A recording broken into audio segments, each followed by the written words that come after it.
Hello everyone, welcome back to my another new video. তো অনেকদিন ধরে তোমাদের সাথে কোনো বড় ভিডিও শেয়ার করা হয় না, তো আজ তোমাদের সাথে একটা নতুন বড় ভ্লগ শেয়ার করব। তো আগের দিন রাতেই আমাদের প্ল্যান হয় যে আমরা মুভি দেখতে যাব। তো তাই জন্য আমি দেখো কাজ থেকে বেরিয়ে পড়েছি, আর এদিকে দিদিরাও চলে এসেছে। তো তারপর আগে থেকে যেহেতু টিকিট কাটা ছিল, তো আমরা সোজা চলে যাই পিআরএম সেন্টার পয়েন্টে। তো আমাদের শোয়ের টাইম ছিল দুপুরে 2:10-এর দিকে, আর আমরা 2:10-এ দেখো মলে প্রবেশ করছি। তোমরা দেখতে পাচ্ছ আমরা প্রত্যেকবারই এরমই হয়, আমাদের সাথে যত ভাবি তাড়াতাড়ি আসবো কিন্তু তাড়াতাড়ি আসা হয় না, লেট হয়েই যায়। তো যখন গিয়ে দেখি যে মুভি স্টার্ট হয়ে গেছে, তো এখানে দেখো আমরা সবাই দৌড়াচ্ছিলাম।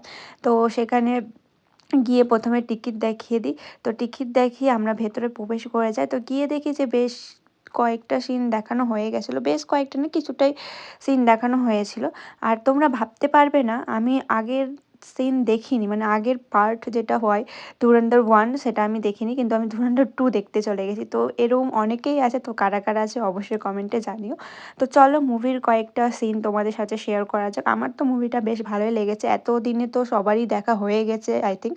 তো তোমাদের কেমন লাগলো মুভিটা অবশ্যই কমেন্টে জানিও।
প্রথম সিনে আমার বুঝতে একটু অসুবিধা হয়েছিল, কারণ যেহেতু আমি ধুরন্ধর 1 দেখিনি। তো তারপর আস্তে আস্তে সব কিছুই বুঝতে পারি। তো আমার তো মুভিটা বেশ দারুণ লেগেছে। আর রণবীর সিংকে দেখতে এতটা মারাত্মক ভালো লাগছিল দেখতে। তো তারপর হয়ে যায় ইন্টারভেল, তো আমরা বাইরে চলে আসি, কিছু পিকচার ক্লিক করি। তারপর দেখতে দেখতে পুরো মুভিটাই শেষ হয়ে যায়। এত বড় মুভি বলার কথা নয়। তো তারপর হচ্ছে মুভি শেষ হলে আমরা সেখান থেকে বেরিয়ে পড়ি। তো তোমাদের ভিডিওটা কেমন লাগলো কমেন্টে অবশ্যই জানিও। তো আমার তো বেশ ভালোই লাগলো মুভিটা দেখে। তো তোমরাও কমেন্টে অবশ্যই জানাবে যারা যারা মুভিটা এতক্ষণে দেখা হয়ে গেছে তোমাদের। তো তারপর হচ্ছে আমরা সেখান থেকে বেরিয়ে পড়ি। তো আসার পথে খেয়ে নিই রোল। তো আজকের ভিডিওটা এতটুকুই, দেখা হচ্ছে আবার নেক্সট ভিডিওতে।